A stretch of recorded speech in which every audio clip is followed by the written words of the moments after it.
Okay. Good evening, everyone. Good evening, everyone. This is Sham Kagudia.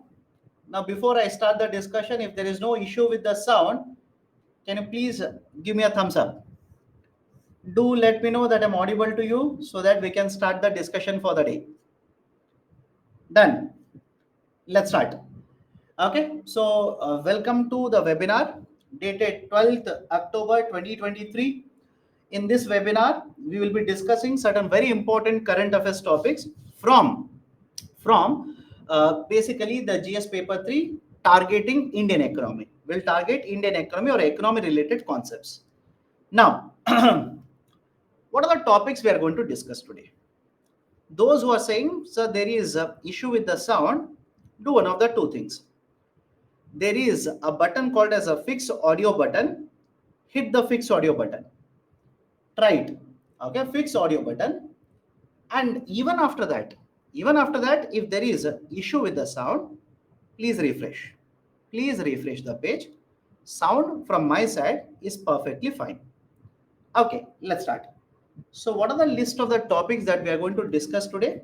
We are going to discuss 6 topics. One, there is a lot of discussion regarding declining household savings.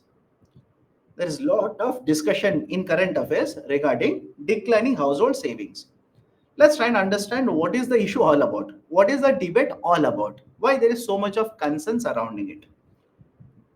Second, Government of India, to be very precise, Ministry of Women and Child Development had set up a committee which has submitted a report to Government of India regarding revamping. Revamping means restructuring gender budgeting in India.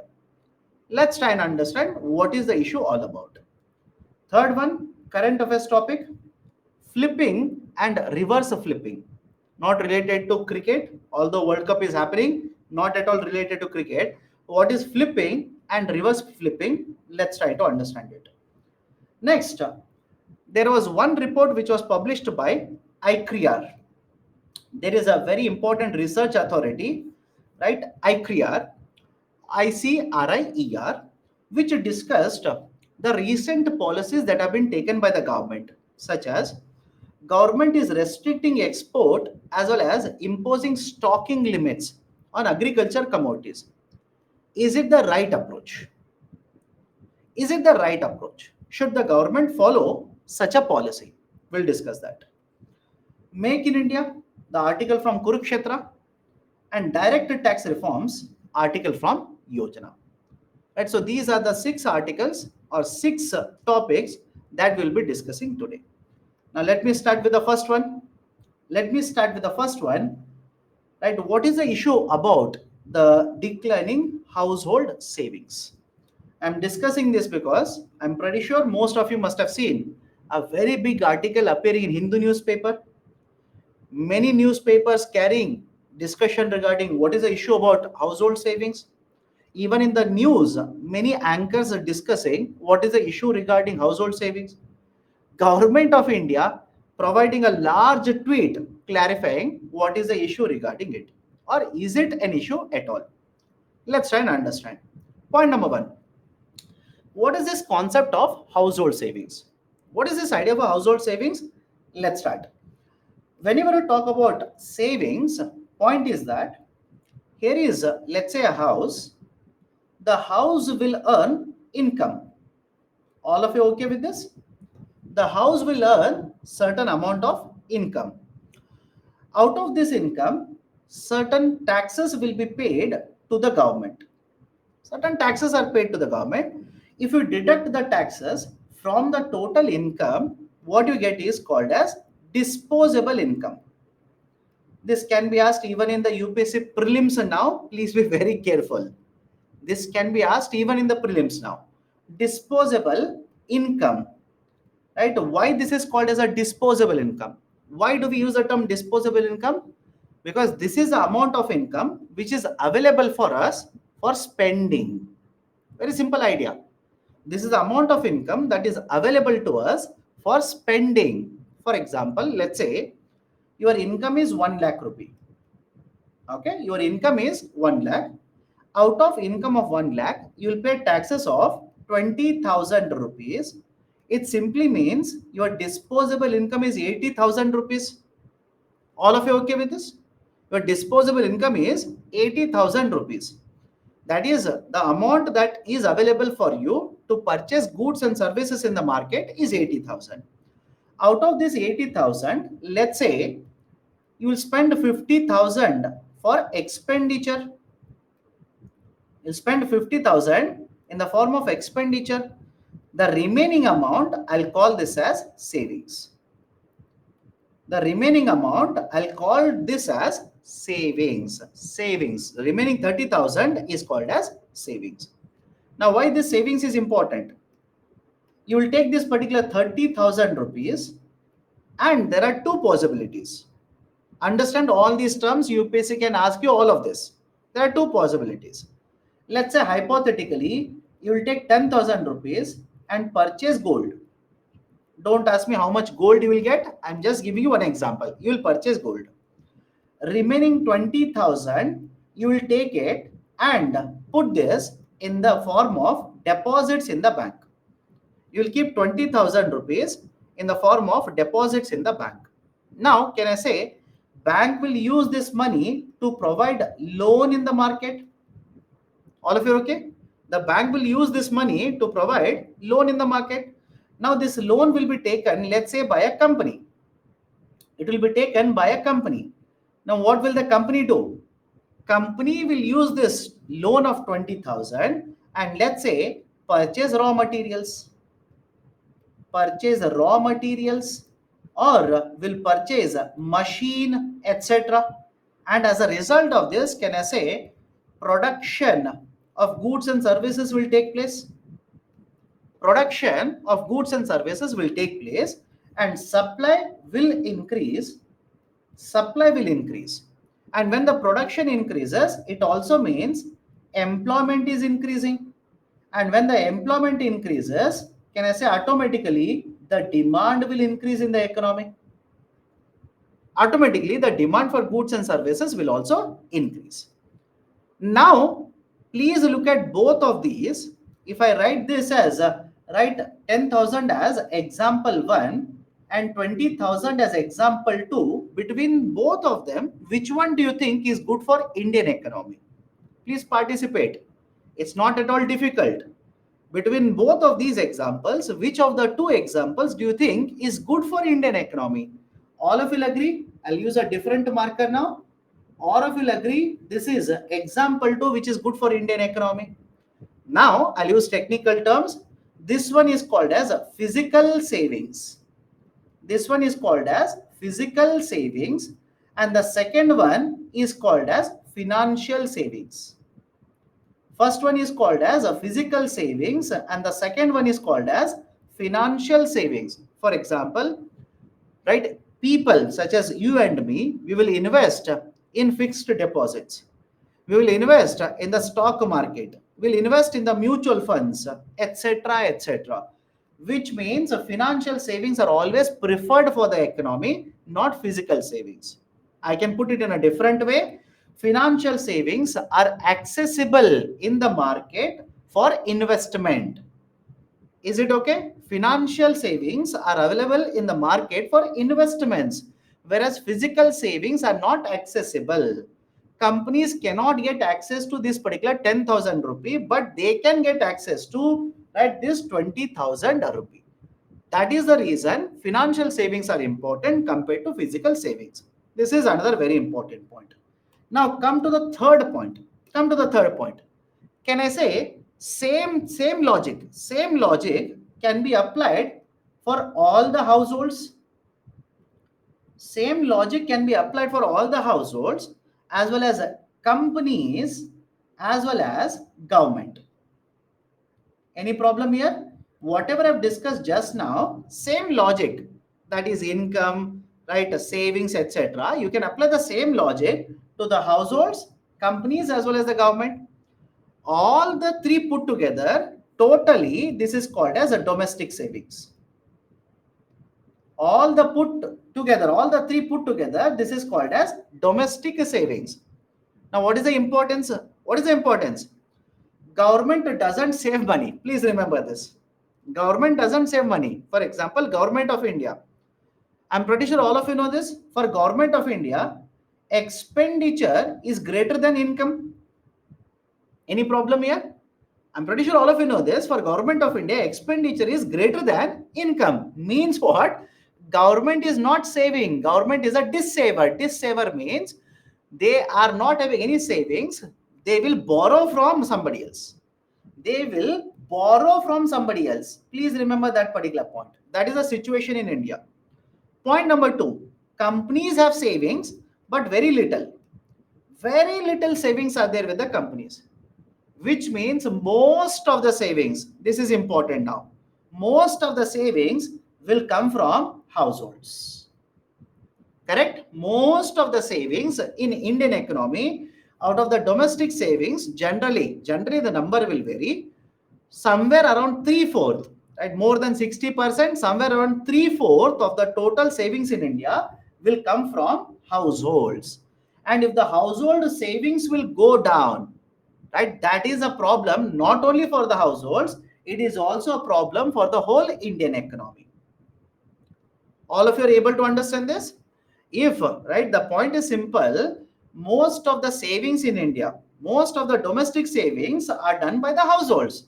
So if household savings will come down, if the household savings will come down, it is not just a problem for, right, just households, it is also a problem for the whole Indian economy, which means the domestic savings are affected, which also means government which wants to borrow money, it will find it very difficult to borrow money. All of these problems will get created. That is the reason why recently Reserve Bank of India, I repeat, all of this discussion started only because Reserve Bank of India in the report stated that the domestic savings in case of India have fallen down to, sorry, financial savings, right? The financial savings, right, for households have fallen to 5.1 percentage of GDP. Again, don't buy at the number. UPSC is not going to ask the number, right? The net financial savings of the households has a drop to one of the lowest in Indian economy, that is a 5.1%. And in the previous year, it was more than 11%. It was more than 11% of GDP. Now it has fallen down to 5.1 percentage of GDP. That caused a lot of discussion in the current affairs regarding what is actually happening. Are there problems with the household incomes? Is there going to be a problem with the government borrowing because of all of this?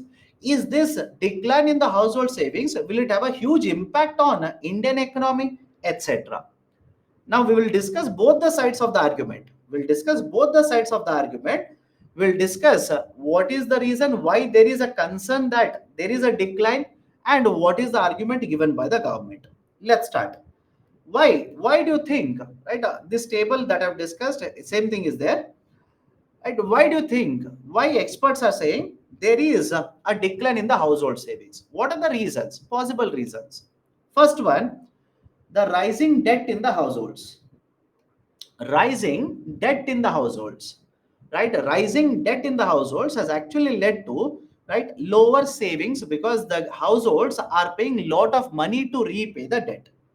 If you ask me, sir, how this particular higher debt will have an impact on the savings, my dear, in the last 2 years, you please tell me what has happened to interest rates on the loans in the last 2 years. Please tell me what do you think has happened to interest rates on the loans. From last year, somewhere in the month of March or April, RBI started increasing interest rates. And as a result of this, overall interest rates on the loans has increased, which means I'll take a very simple idea here. Imagine my income is 100 rupee, and until now, on a loan that I had taken, until now, on the loan that I had taken, I was paying, let's say, 20 rupee interest. But because of higher interest rates, EMI component will start increasing.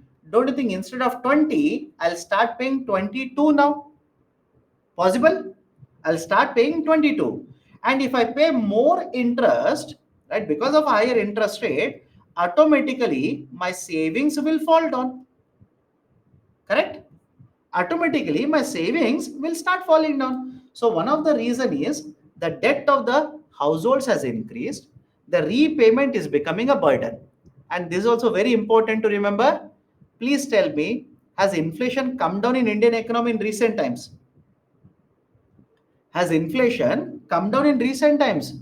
Anybody in the classroom who says, yes, sir, inflation has fallen down to 4%, 4.5%, 3% in India? No, inflation has remained above 6%.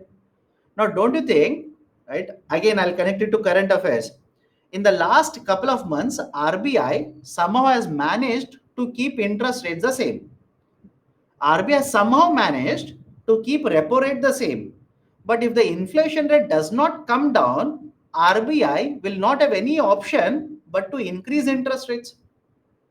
And if RBI will further increase interest rates in the coming months, don't you think savings in the future will also fall down? Yes or no? Please connect the dots. Right? Very recently, the monetary policy review took place. RBI said, okay, I will not change the repo rate. I'll keep the repo rate same. But if the inflation does not come down and remains higher, which is expected to be, because tell me what has happened to crude oil prices now? Tell me what has happened to crude oil prices? Haven't the crude oil prices started increasing? And if it increases, goes beyond $100, will it be a problem for India? Will it cause inflation? Of course, yes. Right? And apart from that, we are concerned about La Nina, El Nino now. So I hope you understand the problem here. Inflation is expected to remain elevated at higher level.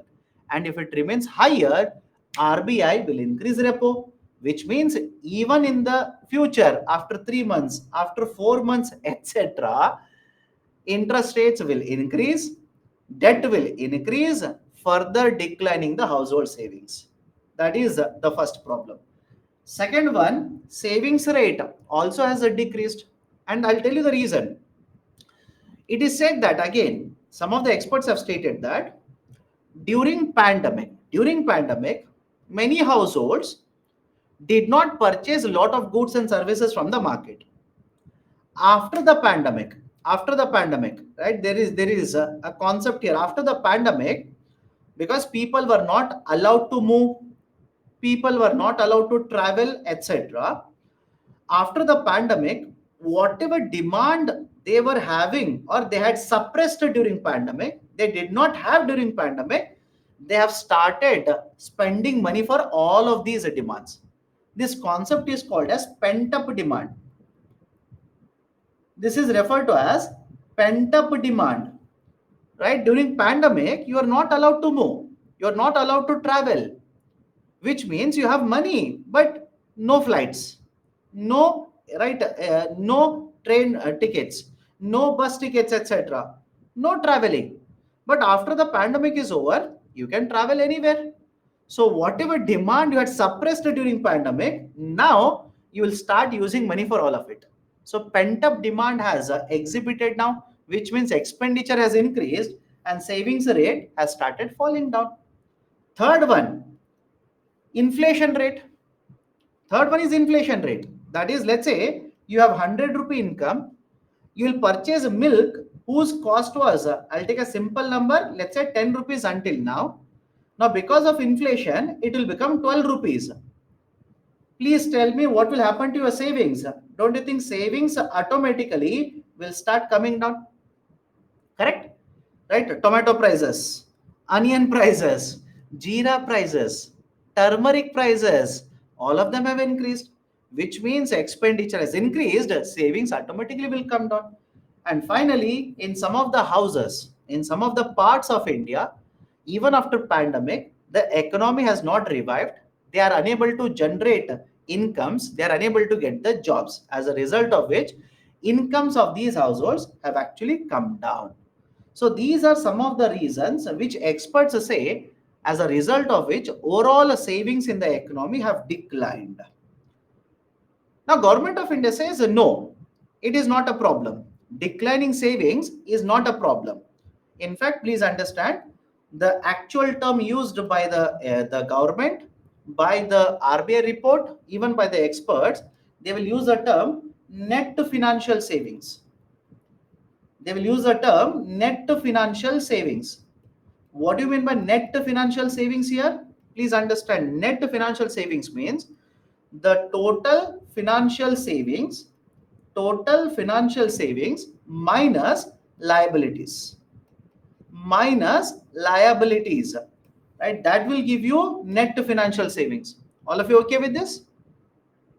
Yes or no? Right? The total savings, that is, right, all the savings, gross savings minus liabilities, that is how much money you're supposed to pay. That will give you net financial savings.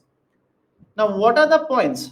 What are the points given by the government in favor of this argument?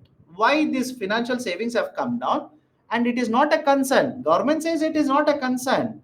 You're basically making it an argument where there is no argument. Why? These are the points. First one, the construction sector has been revived and is growing at a very fast pace after pandemic. After pandemic, construction sector, that is real estate sector, it has started growing very well after pandemic, which means, right, don't you think if the real estate sector is doing very well, people have money, people are using money to purchase homes? And please understand, purchasing home is a very big decision. You cannot equate purchasing home with purchasing dhania, purchasing aloo, or purchasing a tomato, etc. like this. Purchasing homes is a very big decision. You will not purchase home if you are unsure about your future. All of you will agree with me? You will not purchase a home if you are unsure about what will happen to your income after 1 month. You will not purchase your home if you are unsure about, right, let's say your job in the future. So argument of the government is nothing wrong. People have started spending money on other assets. I hope you understand. You are talking about financial assets. You are talking about shares. You are talking about, right, let's say bonds. You are talking about bank deposit, etc. But people have started investing in the homes. They are purchasing real estate. So that will automatically mean financial savings will come down. So no problem, right? People are investing in real estate, right? That can be seen because of better performance of real estate sector after pandemic. Second one, the housing sector loans also have grown. Housing sector loans also have grown, which means again, please understand, liabilities have increased. All of you will agree with me? Liabilities have increased, and those are asking real estate sector where it will fall. My dear, please understand, land, real estate, etc. All of it will fall under physical. All of it will fall under physical, right? The bank deposit, shares, bonds, right? All these mutual funds, etc. These will fall under the financial savings. So I hope you understand the argument of government of India is people are also taking housing loans, right? They are purchasing, right, houses, which means liabilities have increased. Now please have a look at it. If liabilities start increasing, where is that? If liabilities will start increasing, don't you think the net financial savings will automatically start falling down? Done. Third one, the loans from the housing finance companies have grown almost 17 times between financial year 20 and 23. And this reduction in the financial savings or overall savings could have happened because there is a pent up demand within these households. And because of pandemic, there is a pent up demand. They are spending money, expenditure is higher, and savings are coming down. Next one, credit card. I'm saying before going forward, these are some of the arguments given by the government. Anybody has a problem with what I've discussed so far? What are liabilities? The payments that you're supposed to make are called as liabilities. I repeat it. The payments that you're supposed to make are called as liabilities. You take a housing loan. Is it not a liability for you? You will take, right, a vehicle loan. Is it not a liability for you? You will take a loan from me. You will borrow from me. Is it not a liability for you? Right? That is liability. Pent up demand means suppressed demand.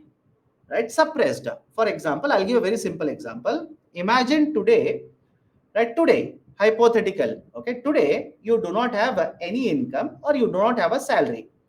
After, let's say, 1 week, after 1 week, you will get your salary. So can I simply say for next 1 week, whatever demands you will get, you will have. You want to travel to, let's say, Thailand. You want to go to USA. You want to purchase, let's say, Apple phone 15. Right? Can I simply say for the next 10 days, you will suppress all of these demands? Correct or not? You'll suppress all of these demands. Suddenly, when you get the salary, what will happen? First thing you will do is, once you get the salary, first thing you will do is, you will run to Apple showroom, purchase Apple phone. Then you will take a ticket, right? Let's say to USA. Take a, right, let's say tour to USA. Can I say, right, you suppress this particular demand for a certain time period and later you will try to satisfy all of these demands. That is called as a pent-up demand. Okay, done? Now, even though government of India has given clarification, even then there are certain concerns. Right? What are the concerns? First one, in the last couple of years, the credit card loans have increased. In the last couple of years, the credit card loans have increased. That is, people using credit card is nothing but they are taking loans. And please understand the problem with this. When you take a credit card loan, most of the times these are unsecured loans. Unsecured because you are not giving any security, no collateral. So understand the logic here. When the credit card loans have increased, don't you think in the future there is going to be a repayment on these credit card loans? Let me know. You will use a credit card today, but in the future you will have to make a payment on these credit card loans. And even some of the experts have basically pointed out one more factor. The people who are pledging gold jewelry to take loans also has increased in India. I'll repeat the statement. Even the people who are pledging gold to take loans has increased in India. A simple question to all of you. You tell me, when do you think you will pledge gold? Don't you think you will pledge gold? Pledge means give gold and take a loan on it when you are in a very, very critical situation. You do not have any other source of income. You have tried out everywhere. There is emergency. That is the only reason you will pledge gold. So argument is, right, if there is a rise in the people pledging gold, don't you think that is also representing a fact that households are feeling the pressure? Households are basically feeling the pressure or burden of higher expenditure. And next one, you say, that is government of India says people taking houses have increased by taking loans. Today, let's say they will take the loans, but after 4 months, after 5 months, if RBI will start increasing interest rates, the same houses, the same people who have taken the loans today will have to pay more interest after 4 months. Will that not have an impact on their savings after 4 months? Right? Will that not have an impact on their financial savings after 5 months or 6 months? Of course, yes, that is also a concern here. Right? So these are some of the concerns which have been raised by other experts regarding the argument of government of India. Okay, done. Now, based on this particular concept, I've given a question here. Discuss the role of the government in stabilizing economy in the times of slowdown or boom. And what is the role of government of India in stabilizing the economy in the times of slowdown or boom? And many of you will say, basically, sir, how it is connected to what you have discussed. Households will save money. These savings are tapped by the government. Government will use the borrowings to spend money during, let's say, a slowdown. Is it okay? Right? In argument of favor of government of India, government will basically tap these savings, right? Spend money in order to promote recovery in the economy. Right? In simple terms, what I'm trying to convince you of is a cycle. Cycle, right? There's a concept called as the counter cyclical policies. Okay, done. The next concept that I want to discuss is a gender budgeting, right, is expected to be restructured. Gender budgeting is expected to be restructured. A revamp means restructured. Now, first and foremost, what do you mean by gender budgeting? There's an article which appeared in Economic Times, right? Based on this, we'll have a discussion. First and foremost, what do you mean by gender budgeting? I'll just give you one data, then you tell me, is there inequality in Indian economy? Right? Inequality in Indian economy. As per the census, around 48% of population in India is a women's population. Is it okay? According to the census, 48% of the population is women.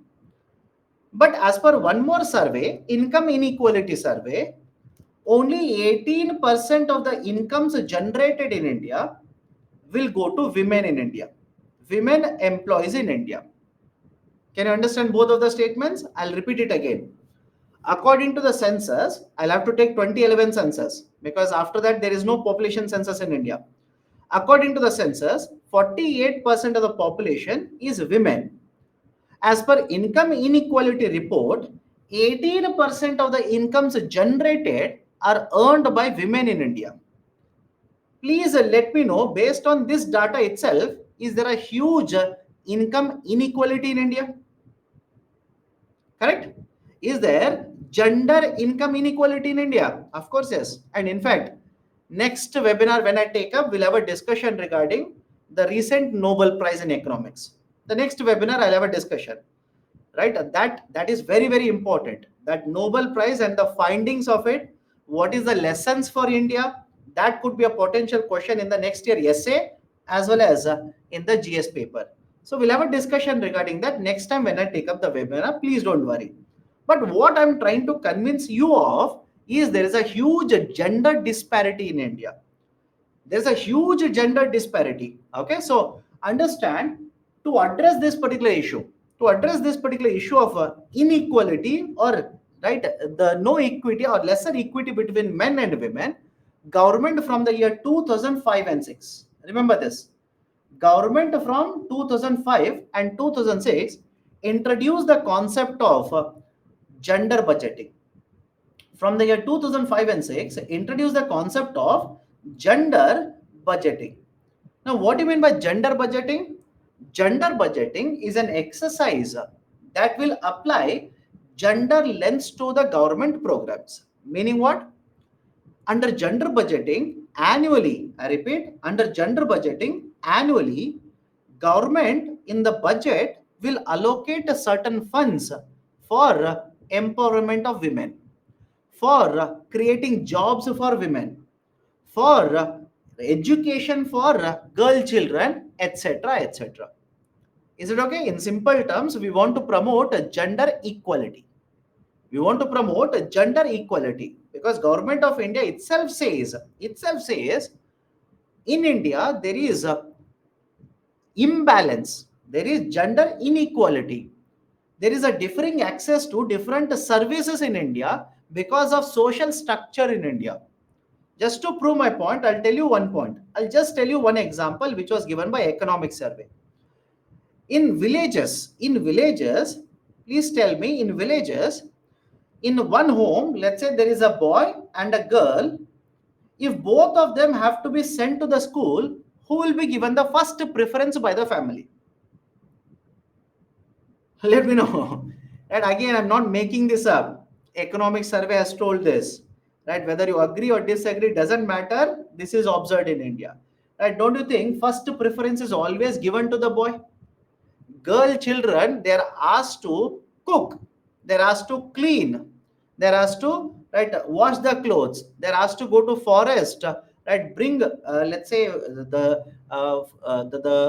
inputs for cooking purposes, etc., etc. Again, please understand, compared to earlier situation has improved today.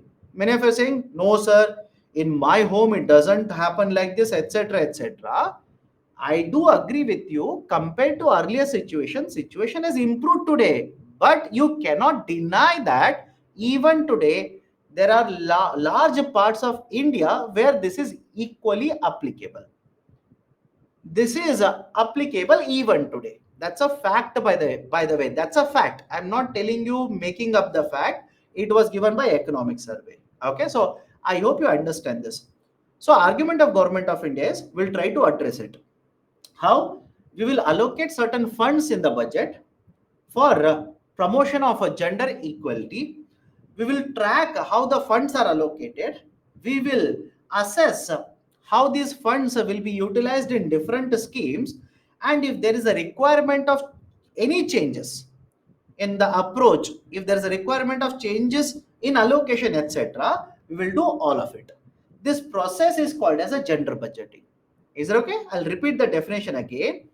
Gender budgeting essentially means funds will be allocated in the budget by the government, where these funds will be utilized for women empowerment, and these funds will be allocated in different schemes. How the funds are allocated, we will assess it. Whether funds are utilized or not, we will assess it. If there is a requirement of a change to be done, we will do it. That process is called as gender budgeting. It is done to ensure that budgetary policies will not increase the inequality that is present, rather it will decrease the inequalities. Now, how it is done? I'll come back to this table, please don't worry. How it is done, let me prove it to you. Over a period of time, starting from 2005 and 6, out of the total budgetary allocation, I said certain funds are allocated. Back in the year 2005 and 6, back in the year 2005 and 6, the amount that was allocated by the government for gender budgeting was around 24,000 crore rupees. And by 2020-21, this has increased to 1.4 lakh crore rupees. And now some of you will simply say, but sir, we are in the financial year 23 and 24. How much has been allocated by the government in 23 and 24? In 23 and 24, please have a look at the data here. Government of India has allocated 2.23 lakh crore rupees under gender budgeting. Is it okay? 2.23 lakh crore rupees under gender budgeting. And whatever funds are allocated generally are divided into two parts. Please understand this. Funds are allocated for schemes, right? For schemes, funds are allocated. Now, what are the kinds of schemes? All the schemes under gender budgeting will be classified into two parts. One is called as a Part A scheme. One is called as Part A scheme, and the second one obviously has to be called as Part B scheme. Now, what will fall under the Part A? What will fall under the Part B? I'll just give you one example. Multiple schemes are there. In Part A schemes, only women beneficiaries will be covered. Is it okay? Only women beneficiaries will be covered. And in Part B, any scheme where at least 30% of the funds, will be reserved for women will be covered. I'll repeat the statement. In Part A schemes, 100% of the funds will be used only for women. For example, widow pension scheme. Tell me, when the name is widow pension scheme, can there be male beneficiaries into this? Let me know. Widow pension scheme, right? Look at the name, my dear. Some of you are saying yes. Please look at the name. Widow pension scheme. That is basically for women. So 100% of the funds allocated will be used for women. On the other side, Manrega, Mahatma Gandhi National Rural Employment Guarantee Scheme or Guarantee Act. Under Manrega, at least 30% of the funds will be reserved for women workers or women wage workers. So that is called as a Part B scheme. Part A, 100% of the funds. Part B, at least 30% of the funds. And this is how the funds are allocated. Now, what you need to observe, this particular graph. Can you see this particular graph? This graph will give you how much of these funds will be used for Part A and Part B. And if you just make an observation, you will realize that historically, more than 50%, that is generally around 60%, 70%, 80%, etc., funds under this gender budgeting have been gone to the scheme where only 30% of the funds will be used for women. Whereas the funds which are used, 100% of the funds used for women, for those schemes, only a small part of the funds have been allocated. which means all of you will agree with me. All of you will agree with me. One of the issue is this, we will have to look into it. Yes or no? One of the issue is this, that is we are allocating more funds to the schemes where women are beneficiaries rather than allocating more funds to the schemes where only women are the beneficiaries. So if you want to promote gender equality, if you want to promote more and more women empowerment, more funds should be allocated to Part A schemes and not to the Part B schemes. So please remember that. That's very, very important, by the way. Now, over a period of time, how much has been the increase on an average? How much of the total budget we reserve it for, right? Let's say the gender budgeting around 4 to 5%. Various experts agree it is 5%. Around 5% of the total budgetary expenditure we will reserve it for gender budgeting. On one side, we look at the fact that 48% of the population in India is women, but only 5% of the funds, only 5% of the total expenditure is reserved for gender budgeting. Don't you think again this has to be increased? Yes or no? Does it make sense to you? This also has to be increased. You will have to go to 6%, 7%, 8%. Why? Because we are looking at total expenditure. We are not even talking about percentage of GDP. We are looking at it as a total expenditure out of total expenditure. If you compare it to GDP, it is hardly around 1%. I hope you understand. It is hardly around 1% of GDP. So gender budgeting for us is not even 1% of GDP, which means again funds have to be increased. Funds have to be allocated more. So overall allocation should increase, and right, Part A scheme allocation should also increase. Okay. Now, what are the issues? First one I said, allocation needs to be increased. All of you will agree? Overall funds we are allocating should be increased. But within this also, Part B schemes are getting more funds compared to Part A schemes.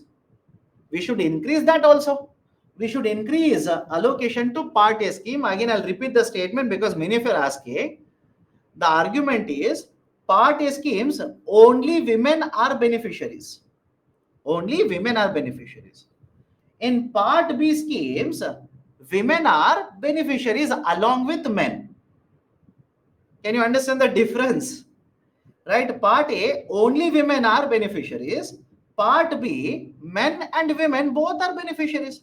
So out of, let's say, 2.2 lakh crore rupees, out of 2.2 lakh crore rupees, if you allocate, let's say 70% of it to Part B schemes, are we not losing out an opportunity by allocating more funds to Part B rather than allocating to Part A? So allocation to Part A should increase compared to allocation to Part B. Participation of more and more departments. Very few of the departments under Government of India, central government, are participating in gender budgeting. More departments should participate. In essence, what I'm saying is, more departments which have schemes should start implementing gender budgeting in their schemes. That is the argument. Participation should increase from the government departments. What does it mean? Departments or ministries have their schemes. In those schemes, we should try to incorporate a concept of gender budgeting by reserving some of the funds only for women beneficiaries. In fact, I'll give you one example. All of you heard of Jal Jeevan Mission? Yes or no? There's a scheme of Government of India, Jal Jeevan Mission. There is no gender budgeting in the Jal Jeevan Mission. In fact, various experts say that government should incorporate gender budgeting in the Jal Jeevan Mission because we'll have to target women beneficiaries there. Right? So that is the basic argument. Underutilization of the funds. Funds have been allocated, but the ministries are not utilizing the funds, right? Whatever funds have been allocated by the government. We will have to address all these right issues related to gender budgeting. Now, why I'm discussing the idea of a gender budgeting? Reason is very simple. Government of India, to be very precise, Ministry of Women and Child Development. I repeat, Ministry of Women and Child Development had set up a committee headed by Dakshita Das. Remember this name. Suddenly UPSC in prelims can ask you this question. In prelims they can ask you this question. So Ministry of Women and Child Development had set up a committee headed by Ms. Dakshita Das. And this committee has submitted the report to Government of India, which is yet to be made public.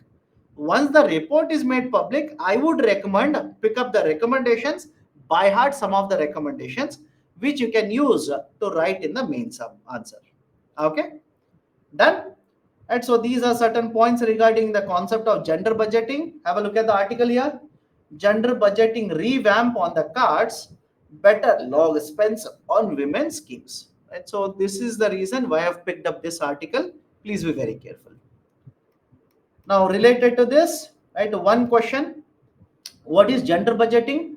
Discuss the status and issues related to gender budgeting in India. Okay, can we go forward now? Any doubts? Sir, you told me there is a 48% of women according to 2011 census. Does it mean women working age or all women irrespective of age? All women. Okay, 48% is women. In fact, there was one more survey. Right, have a look at this. There was one more survey. Let me prove one more point here. Why should we promote more and more participation of women in the let's say work, or let's say in the economy? As per one survey, between the age group of 15 to 29 years, in the age group of 15 to 29 years, whatever women population is there, only around 33% of women actually participate as workers. All of you are okay with this? Only around 33% of the women in the age group of 15 to 29 years participate in the economy as workers. Whereas for male population, this is somewhere around 77%. Can you see a huge difference? Can you see a huge difference here? Right? For women, it is 33%. For men, it is 77%. Such a huge difference even in working population in India between men and women in the age group of 15 to 29 years. Right? So I hope you understand the logic behind it. Okay? Now, before I go forward, how in terms of expenditure would be 5% and real GDP terms it would be 1% regarding gender budget? I said, right, this data, why I have written this as 5%. The 5% is as a percentage of total expenditure in that year's budget. All of you will agree with me? I'll repeat it. It is as a percentage within total expenditure in that year's budget. So budget data in that year, how much money we are spending, out of that 5% we have reserved it. But if you look at the GDP number, all of you will agree, India's GDP number is different compared to the expenditure incurred by the government in the budget. Anybody here who says both are one and the same? Both are different. So as a percentage of GDP, it is hardly around 1%. As a percentage of budget in that year, it is 5%. Okay, that is basically the argument. Okay. Which schemes? Ujjwala scheme, that scheme, again, multiple schemes are there. Do not complicate it. You will not be able to remember all the schemes which will fall under A or B. Okay.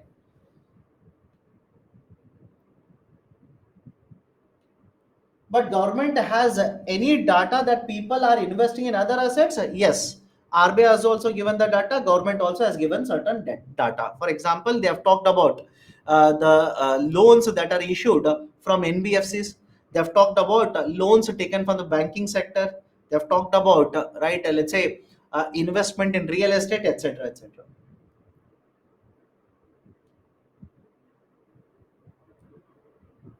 If government doesn't save, then why we count it for overall domestic savings? The reason is we generally divide the whole economy.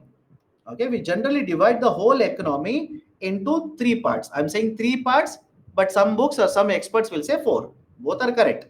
That is basically we'll divide the whole economy into one, households. Second one is firms or companies. Third one is government, and the fourth one basically they will write it as RBI. right? And many of them will also consider RBI as a part of the government. So whenever you talk about total investment, domestic savings, etc., you will take households, firms, as well as government. What is meant by participation of more departments? Many departments or ministries have their schemes. In the schemes, we should incorporate gender budgeting. That is the meaning of what I've told. Okay. Next, concept of flipping and reverse flipping. Right? Flipping and reverse flipping. What do you mean by flipping and reverse flipping? Please understand this very carefully. All of you heard of many companies such as, I'll give you examples. All of you heard of companies name Flipkart? Let me know. Have you heard of the name of the company Flipkart? Flipkart has its headquarters in Singapore. Flipkart has its headquarters in Singapore. Right? Grofers has their headquarters in Singapore. Now, many of you ask me, what is the importance of this headquarter? What is the importance of the term headquarter? Importance of the term headquartered is that Flipkart might be conducting business in India, Grofers can be conducting business in India, but for the purposes of paying taxation, they will be counted as a part of Singapore's economy. Is it okay? I hope you understand my point here. Right? Say Flipkart might be conducting business, generating revenues, etc. in India, but in the form of payment of taxation, right? Where will the Flipkart actually pay taxes on its revenues? It will pay to the Singapore government, right? So I hope you understand the logic. Why this headquarters? Why this concept of headquartering is so important? Is it applicable only to India? No, my dear, it is not just applicable to India.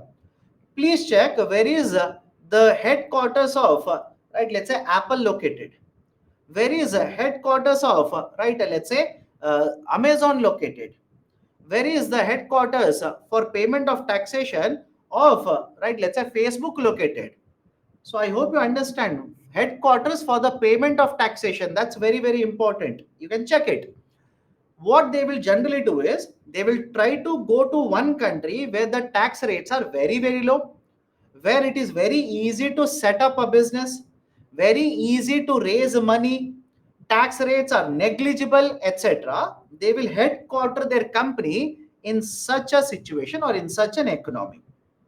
Is it okay? Right? Again, those are asking, but sir, I read Amazon headquarters is here. This is here. Please check Google. Please check in the Google, where does Amazon pay taxes on its profits? Where does Apple pay taxes on its profits? Where does Shell company pay taxes on its profits? Check it. Please check it. Most of you are not checking. Simply will say USA, USA, USA. It is their home country. All of you understand the meaning. It is their home country. That is, the company started in that country. But that doesn't mean that they'll pay taxes in that particular country on their profits that they would have paid somewhere else. Check it, you will understand. Okay. Now, what is this concept of flipping and reverse flipping? Right? What is this concept of flipping and reverse flipping? Couple of years ago, Economic Survey had a discussion regarding the idea of flipping. Let me tell you in a nutshell what is this concept of flipping, and then we'll understand why there is a concept of reverse flipping that is happening. Let's assume there is an Indian company ABC. Okay, let's assume there is an Indian company ABC. Now, this company can be owned, that is, the shares in the company can be owned by resident shareholders, that is you and me. It can be owned by the non-resident shareholders, that is foreign shareholders. But what this company will do is it will transfer all of its asset. I repeat, it will transfer all of its asset to a foreign company. It will transfer all of its intellectual property rights to a foreign company. Meaning what? The company is still Indian, no doubt. The company is still Indian, but who is the owner? Who is the owner of this company? The owner of this company will become a company which is located in Singapore, a company which is located, let's say, in the USA. Now, many of you will ask me, what about these owners? What about these shareholders? No issues. They will also continue to own the shares of this Indian company, but it will be through this US or Singapore company now. All of you okay with this? All of you okay with this? This is called as flipping. All of you okay with this? I'll repeat it again. Imagine there's an Indian company. Okay. You are the shareholder of an Indian company.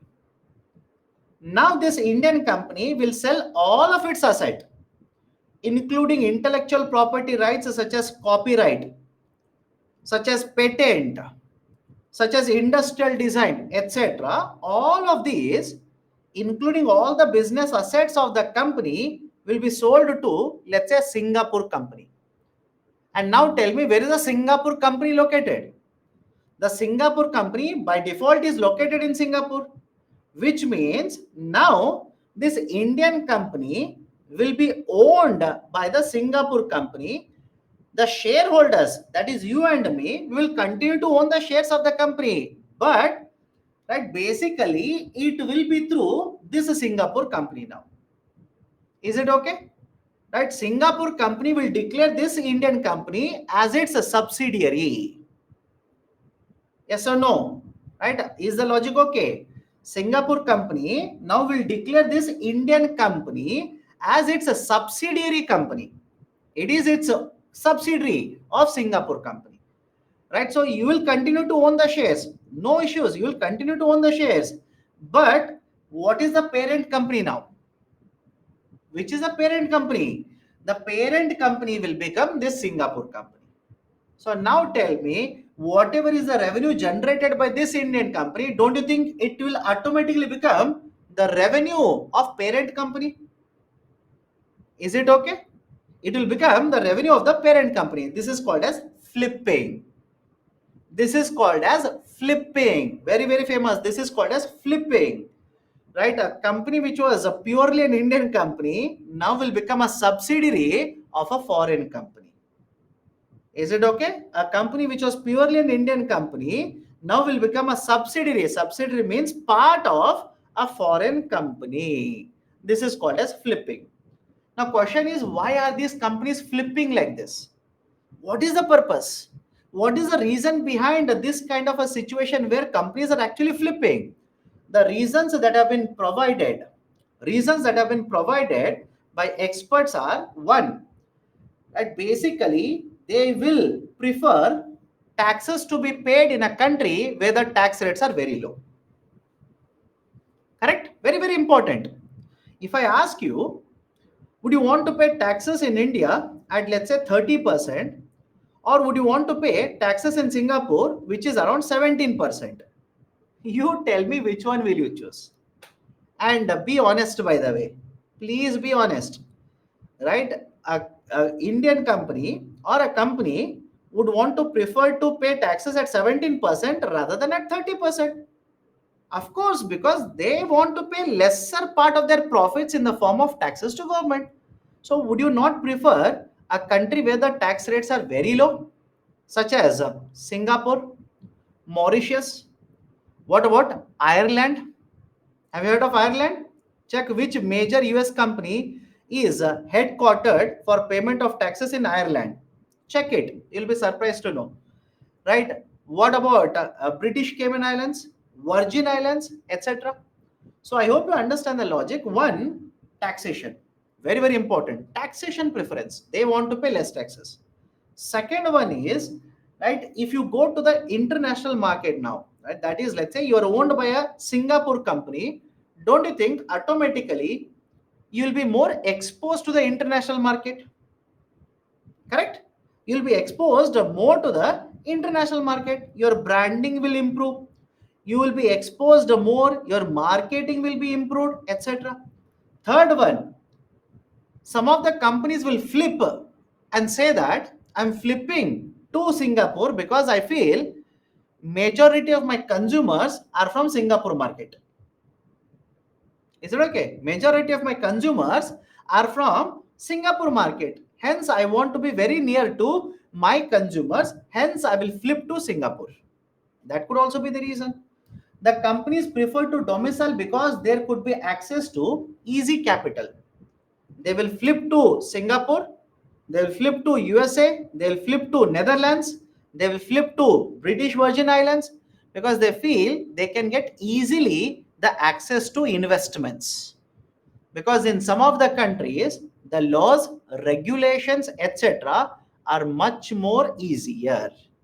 And they will say, I will go to that country, my valuation will be very high, I will get more capital, I will get more investments. So that could also be the reason why they will start flipping like this. Okay. And it could be the personal preference, right, of the owners or investors as well.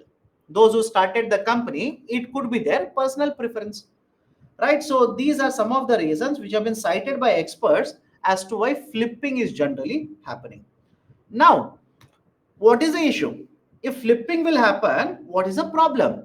First one, will this lead to a brain drain from India? Let me know. Will this lead to brain drain from India? Brain drain means, imagine you have started a company in India, but that will become a subsidiary of a USA company. You will basically locate from India to USA. So has India lost a very good entrepreneur? Yes or no? Has India lost a very good entrepreneur? Of course, yes. You could have done so well in India, generated so many jobs in India. You could have invented so many ideas in India. Now you will go settle in USA, right? So it will lead to loss of brain drain. That is a loss of human capital. What about tax revenues? What about tax revenues? Tax revenues will be lost. Government will be losing lot of tax revenues. For example, Flipkart pays taxes in Singapore. Flipkart pays taxes in Singapore. Apple pays taxes in a tax haven. Google pays taxes in a tax haven. Right. So all of these actually have practiced the idea of a flipping like this. Lot of intellectual property as well. Lot of loss of intellectual property, that is such as patents, because now the Indian company would have sold all these patents, copyrights, etc., to Singapore company or a US company where it has actually flipped, right? So all these are basically the issues associated with flipping. But very recently, some of these companies have started reverse flipping. Is it okay? Very recently, some of these companies have started reverse flipping to India. Reverse flipping means rather than having the headquarters in a foreign economy, now they have started relocating themselves, get their headquarters located within India. This is actually happening now. Why? What are the reasons? What are the reasons which are cited by experts to promote this idea of a reverse flipping? First one, economic policies which are implemented by the government in recent times are in favor of industrialization. Can I give you one example? Production linked incentive. Did we discuss this earlier? Right? Yes or no? What about Make in India initiative? What about Startup India initiative? I can keep on going. Hundreds of initiatives are there. So the policies which have been implemented very recently in the Indian economy, right, by the governments have been in favor of industrialization, in favor of more and more private sector participation. Government also, couple of years ago, reduced the corporate tax rate. Correct? Government also reduced the corporate tax rate. For some of the corporates in India, the corporate tax rate applicable is 22%. It is 22% in India. So that is also a benefit for these companies. Second one, size of the domestic market is also increasing. Right? We have become a $3 trillion economy now. In couple of years, we are targeting to become $5 trillion. Right? Over a period of time, if the size of the market keeps on increasing, does it not mean there is a very high demand for goods and services? So these companies want to tap this particular market, hence they are reverse flipping. Investor confidence in the domestic market is also increasing. more and more investors are investing in companies in India. Lot of investors have started to invest in startups, right, etc. So this will provide lot of confidence to these companies to come back to India, who were saying, I'll get access to capital there, here, etc. They are okay now because the capital is available even in India. Okay. And capital market in case of India is becoming very mature. Lot of measures have been taken by both government of India as well as SEBI, RBI, etc. to promote share market, to promote bond market, etc. Right. So even capital market is becoming right very much mature. We expect companies to raise very easily funds from the market, right? So these are some of the reasons why experts are saying there is a reverse flipping that is actually happening in the or into the Indian economy now. Now, what is the way forward? Right? Is there anything that could be done by the government to promote this reverse flipping to attract these companies again to come into India? Government should further implement favorable taxation policies. They can promote a favorable, right? More tax incentives can be provided. Second, startup funding should also be promoted, and because startups are facing lot of funding crisis even in India today. Even in India today, just like any other country around the world, startups are facing issues regarding availability of capital. So we should promote, government through their policy should promote startup funding that will attract lot of these companies to flip reverse. And the process to allow inflow of capital, it could be, for example, FDI. The government should simplify the process further so that more and more capital will flow into India. If the companies will reverse flip into India, they do not be worried about it because they can bring the capital from the foreign market very easily into India. Right? So these are some of the recommendations that have been provided by various experts to promote reverse flipping into India. Now, a descriptive question associated with this: define flipping and reverse flipping. Elaborate on the impact of flipping on Indian economy. Right? So this is a descriptive question, 15 marker, 250 worded question. Okay. Done. Can we go to the next one? Can we go to the next one? Who is Dakshita Das? Dakshita Das is an economist. Right? Dakshita Das is an economist.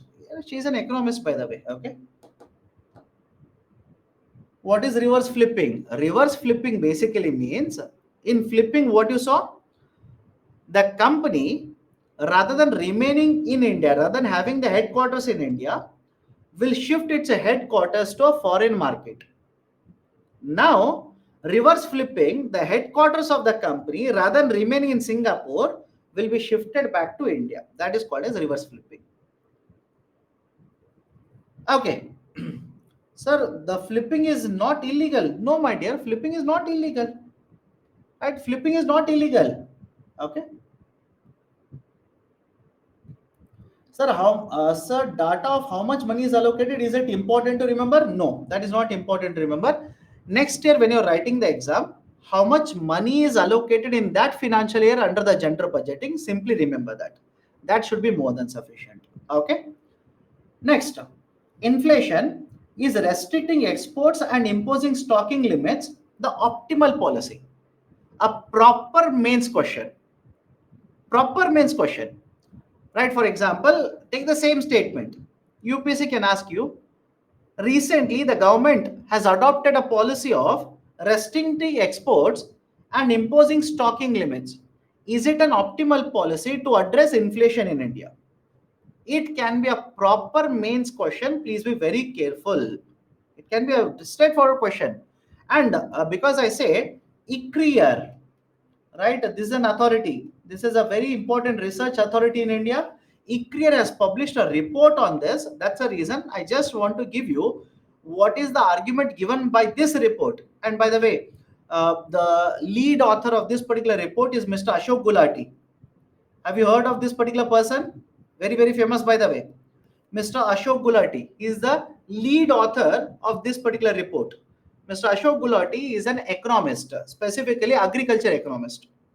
He's an expert in the agriculture sector, right? He's an expert in agriculture sector, talks a lot about agriculture sector in India.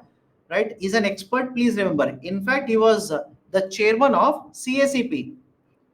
CACP stands for Commission for Agriculture Cost and Prices. CACP stands for Commission for Agriculture Cost and Prices. He was the chairman, former chairman of CACP. So question can be asked on these lines. Please be very careful. And by the way, this report was also discussed in short in Hindu newspaper. I don't know how many of you have read this particular article. Very nice article, by the way, but I'll go beyond what was actually given in the article. This article appeared in Hindu newspaper in the month of September. So please be very careful. Now, let me start. What have you observed in the recent times in India? What have you observed? The overall headline inflation has remained above 6%. Correct? Headline inflation in recent times has remained above 6%. Even the latest data proves the same thing. It is around 6.6%. Headline inflation has remained above 6%. But beyond headline inflation, if you basically look at the food inflation, is it okay? There are two lines which have been mentioned here. Those are asking what are these lines? The highest rate of inflation that is allowed under the agreement which is signed between Government of India and RBI is 6%. Highest rate is 6%. The actual rate as per the agreement is 4%. But in recent times, what we have seen is for a lot of months, the headline inflation has been above 6%, but more alarmingly, more concerning is the fact that food inflation has been above the headline inflation. Food inflation rate has been much above headline inflation. That is, you can see the food inflation given as per this data for the month of August is 9.9%. 9.9%, which means the price levels of food commodities in India are increasing at a much faster pace compared to overall the basket of commodities. That is a cause of concern. If you're still in doubt whether this is correct or not, please tell me what do you think has happened to tomato prices, onion prices, jeera, turmeric, pulses, etc. in the last couple of months. So the food inflation rate has been elevated in case of India. Now, in order to address this particular issue of food inflation, what has the government of India done? One, it has banned export of lot of these food commodities. Correct? Government of India has banned the export of lot of these commodities. For example, what about wheat exports from India now? What about rice exports from India? Government of India has banned exports of many of these varieties from India. Second, government also has imposed minimum export prices in some of these exports. Now, many of you will ask me, what do you mean by minimum export prices? I'll tell you a very simple point, then ask you a question. Government will dictate at what minimum price you are supposed to export to the international market. Meaning, below this price, you will not be allowed to export. Is it okay? Below the price that is decided by the government, you will not be allowed to export. That is called as a minimum export price. What is the impact of it? Imagine in the international market, I'll just give you one example, you will understand automatically. Imagine in the international market, price of rice is, let's say, 42 rupees per kg. Okay, in the international market, price of rice is 42 rupees per kg. What if government will tell you, you will not be allowed to export at a price below 43 rupees per kg? Please tell me, is it not a tool effectively to reduce competitiveness of exports from India? Think of it. Is it not a tool that is used by the government to effectively reduce competitiveness of India's exports? Because below 43, you will not be allowed to export. Below 43, you cannot export. In international market, it is 42. So don't you think automatically demand for your exports in international market will fall down? Right? Automatically the demand will fall down. Right? So minimum export price has been imposed now. Third one, export duties also have been imposed. That is, when you export, taxes are being imposed by the government. On the export, taxes are being imposed by the government. So when the government will impose the tax, market price will increase, demand for your good in the international market automatically will come down. And finally, stocking limits have been imposed by the government on many of these commodities. What is the meaning of stocking limits? How much you are allowed to store, because in the market lot of suppliers are there. All of you will understand my point. In the market lot of suppliers are there, middlemen, right? You could be a retailer, you could be a food processing company, you could be a distributor. All of you are stocking means storing food grains. Now there is a concern that if you stock more, if you store more food grains, supply to the market will come down, and that could create, right, inflation. That would add to inflation. So in order to address this particular hoarding, this is called as hoarding. In order to address this particular hoarding situation, stocking limits have been imposed by the government. So these are some of the reforms that have been undertaken by the government to address the issue of food inflation or overall inflation. But what is the issue with such policies? This is where the importance of the report will come into hand. This is where you will have to write these points in the mains examination if at all such a question is asked. What is the problem with such policies? Point number one, don't you think by imposing restrictions on wheat, rice, sugar, etc., automatically value of exports from India will come down? Yes or no? Automatically value of exports from India will fall down. Is it difficult to understand? On one side, government of India says, I want to export more and more, but because of such policies, exports value will come down. And because of this, can I also say, inflow of forex reserves, inflow of dollars into India will also get affected. Correct? Inflow of dollars, inflow of forex reserves will also get affected. Third point, government in addition to all of this, through Food Corporation of India, started selling food grains in the market. There is a process, earlier we have discussed this, OMSS. Do you remember that? OMSS, right? There is a process called as OMSS through which government of India through FCI started supplying rice, started supplying wheat into the market. Now please tell me, when the prices are higher, imagine, think from the viewpoint of the farmer. I repeat, think of this from the viewpoint of the farmer.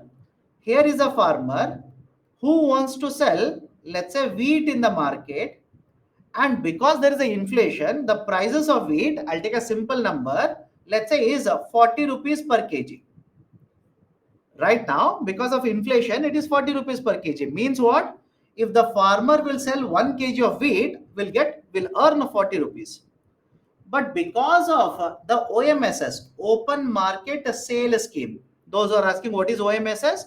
Open Market Sale Scheme, Food Corporation of India will supply wheat to the market. Let's say will supply wheat to the market. Now tell me, what do you think will happen to prices of wheat in the market? What do you think will happen to prices of wheat in the market? Price of wheat in the market will start falling down. And when the price of wheat will fall down, farmers' earnings, don't you think automatically will come down? Does it make sense to you? Farmer earnings automatically will start coming down. Farmer could have sold at 40, earned 40, but imagine now it is 30 rupees. Right? Don't you think farmer has lost 10 rupee revenue because of government policy? 10 rupee revenue because of government policy here. So that is the criticism. Farmers' earnings have been affected. In fact, please understand, I'll give you name of one more economist, Michael Lipton. Remember the name, right? Please remember the name. Why, I'll tell you. Mr. Michael Lipton is very well known economist. Very well known economist. And Mr. Michael Lipton also studied about India's agriculture. right? A very well-known economist, by the way, studied about India's agriculture, and he passed away very, very recently in the month of April 2023. Is it okay? Mr. Michael Lipton, who is a very well-known economist in the international market, he studied about India's agriculture sector, right? Gave lot of observations, and he passed away very, very recently in April 2023. In fact, many of his studies showcase that because of such government policies, poor farmers will continuously remain poor. Poor farmers will lose out on their revenues. They will continue to remain poor because of such government policies only. Right? So these policies show a bias towards consumers by the government. The government is biased in favor of consumers. Their policies basically are against the farmers or harming the revenues of the farmers. Right? That is what was basically argued by Mr. Michael Lipton. Okay, and he referred to this as urban bias. He referred to this policy of the governments as urban bias, because government is always worried about consumers. Farmers could be earning more money, but because of government policies, revenues of the farmers would be affected. Right? He referred to this as urban bias in pricing policies of the government. So these are some of the issues or concerns associated with the policies of the government. What is the way forward? What is the way forward? What should be the recommendation? First one, government, whenever they publish the data, there should be more transparency in the data. Meaning what? I'll give a very simple example. The market, looking at the current situation, don't you think market will also have certain estimate of how much will be agriculture production? Think of it. I'll repeat the statement. Looking at the current situation, let's say, right, the rainfall, etc., La Nina, El Nino, etc., the market will also have their own estimation of how much production will be there in the agriculture sector. Now, what if what market expects or estimates is a lot different compared to what government is estimating? Think of it. Government says production in agriculture will be, let's say, 300 million ton.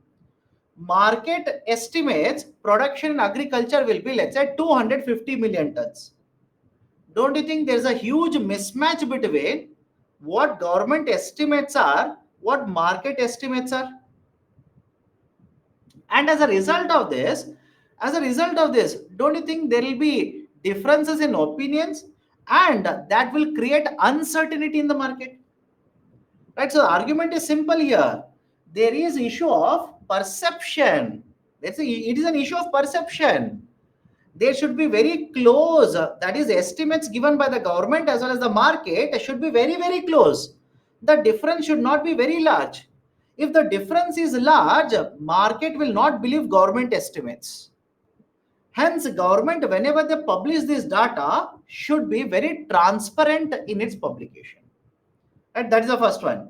Second one, this report says that rather than imposing restrictions on exports, government should allow more and more imports to come into India.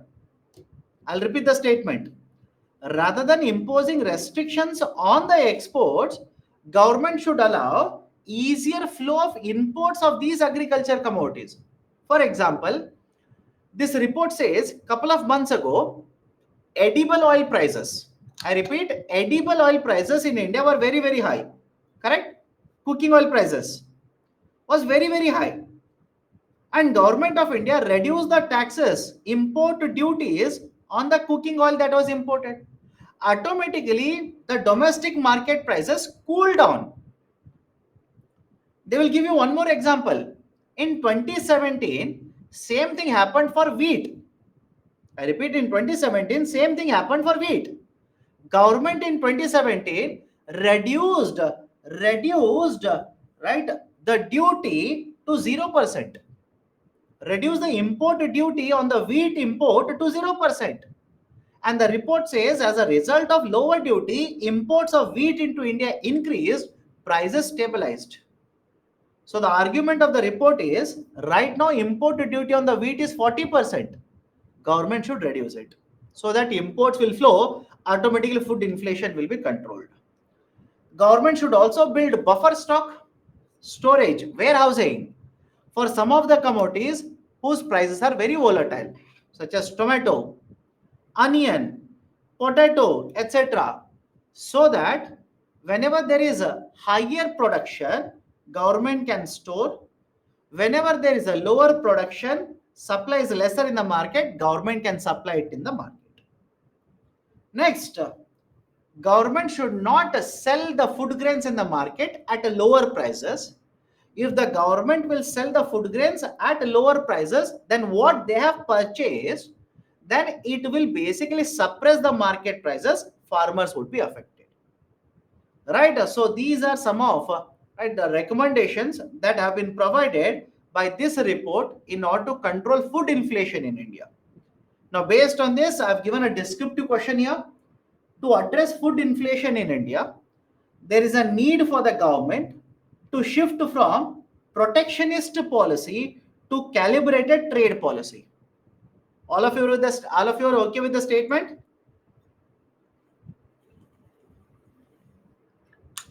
I'll repeat the statement. To address food inflation in India, there is a need for the government to shift from protectionist policy to calibrated trade policy. What is this protectionist policy I'm talking about? Government has stopped exports of rice and wheat. Government imposes very high taxes on import of wheat. This is a protectionism. Protectionism means worried about only India, right? Inward looking policy. Rather than this, what should government do? Government should change the trade policy to allow for free imports to come into India, to allow for more competition in India so that the market prices will cool down.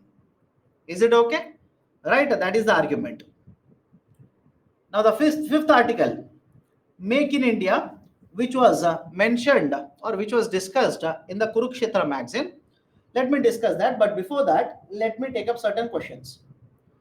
So don't government regulate flipping of these startups, and who regulates the startups? My dear, for regulation of startups, there's a department. There's a department that is Minister of Commerce takes care of it. But you cannot ask a company not to sell its asset to a foreign company. All of you agree with me now? You cannot simply ask a company to not sell its asset to foreign company. You cannot do that. Companies, private sector, they can do that. They are free to do that. So, sir, as it makes a loss to government of India, the government to again same question. Can company operate in a country of its origin despite shifting its headquarters to tax haven country? Should there be no restriction on this? Right? They do that. That is an international practice. That is an international practice. They actually do that. Okay, it is allowed. It is not illegal. It is allowed. Okay. Difference between financial savings and domestic savings. Domestic savings is a sum total of savings done by government, firms, and companies. And when I talk about financial savings, I discussed only the financial savings from the households which are available for the market for investment purposes. Okay. Let me go forward. Make in India initiative. Article from Kurukshetra. Now, what is this Make in India initiative? What is the importance of this initiative? Point number one, all of you will agree, India imports lot of goods into the domestic market. Correct? India imports lot of goods into the domestic market. We need to address the issue of imports so that we'll become Atmanirbhar. Second, there is a need to promote employment in India. There is a need to promote employment generation in India. More and more jobs should be generated. There is a need to promote investment in India, etc.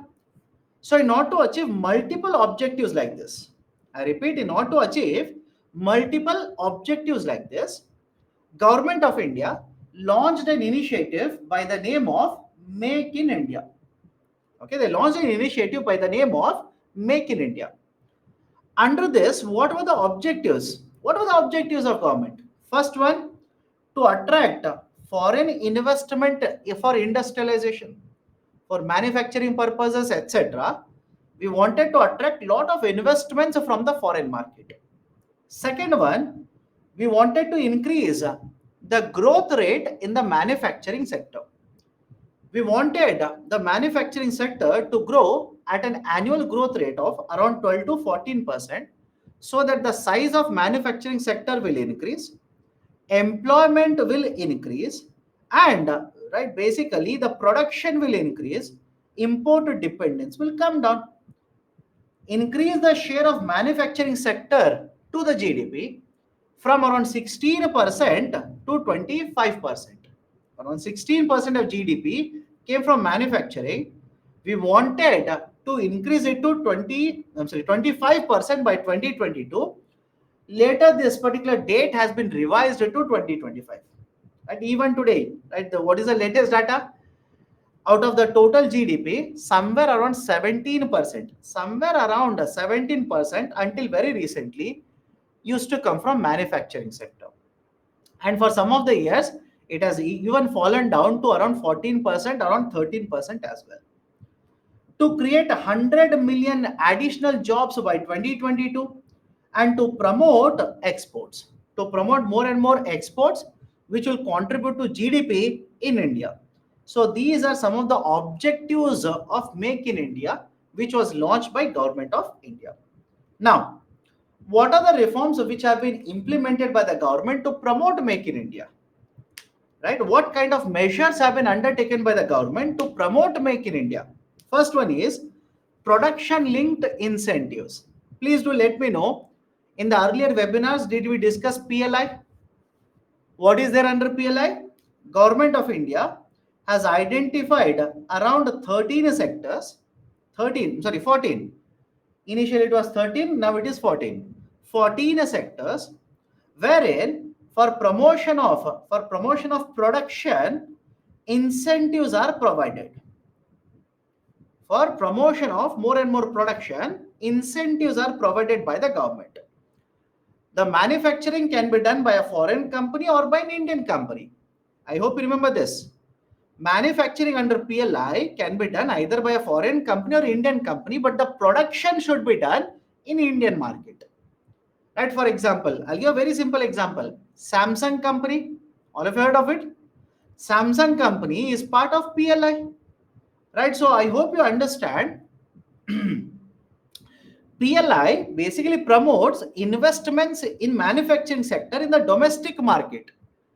This investment can be done by a foreign company or by an Indian company also. And under the conditions of PLI, if you meet certain parameters such as investment parameter and the sales parameter, the government will provide incentives, cash incentives based on these two parameters. Done. So this is basically the concept of production linked incentives. Right? There are 14 sectors. A lot of companies are covered under this. PLI has actually started now, or it has been implemented. Many companies are availing benefits under PLI. Second one, promotion of manufacturing sector. Apart from PLI, have you come across any other reform where government is promoting manufacturing? Let me see. Anybody in the classroom who can you say any other reform? Let me see how many of you are reading newspapers where government is actually promoting manufacturing sector. Let's see. Can I say there are a lot of reforms for MSME sector? Correct? Lot of reforms for MSME sector. What about SEZ policy? Special economic zones policy? Right? What about Startup India initiative? Right? So I can keep on giving you many examples. But argument is simple. Apart from PLI, can I say there are many other initiatives which have been undertaken by the government very, very recently to promote manufacturing sector in India. Okay? Manufacturing sector in India. Okay? Next, labor reforms. Government also has implemented labor reforms. For example, couple of years ago, Government of India took more than 30 labor laws, took more than 30 labor laws and restructured them into four labor codes. These are yet to be implemented. These are yet to be implemented, but please tell me, don't you think these particular reforms in case of labor laws will help attracting investments in India? Correct? Will help attracting a lot of investments in India. So labor law reforms also. I'll give you one more example. What about skilling initiatives for labor only? What about skilling initiatives? Right? Pradhan Mantri Kaushal Vikas Yojana, Skill India initiative, right? Or for that matter, internship initiatives. So many initiatives have been taken by the government to promote skilled labor availability in India. And not only this, many state governments, in addition to the central government, have also started implementing reforms to attract investment in the manufacturing sector under Make in India.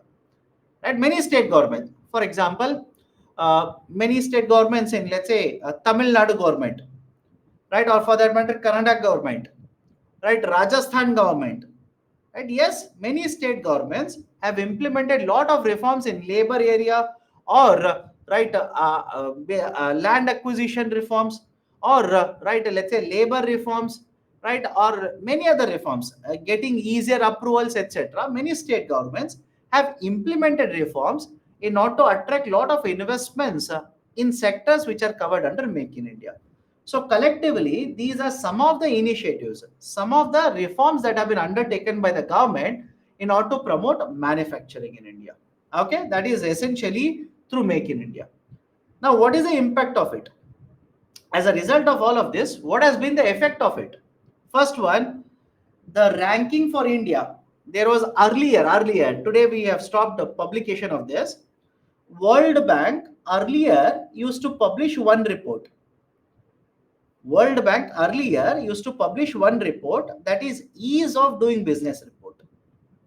Ease of doing business report. We have stopped it now. We have stopped all of these reports now. Ease of doing business report is not published now. Why? There was an allegation of corruption, mismanagement. That's the reason World Bank doesn't publish this report. But have a look at this. The ranking of India under ease of doing business report, which was published by World Bank, has improved by a great margin.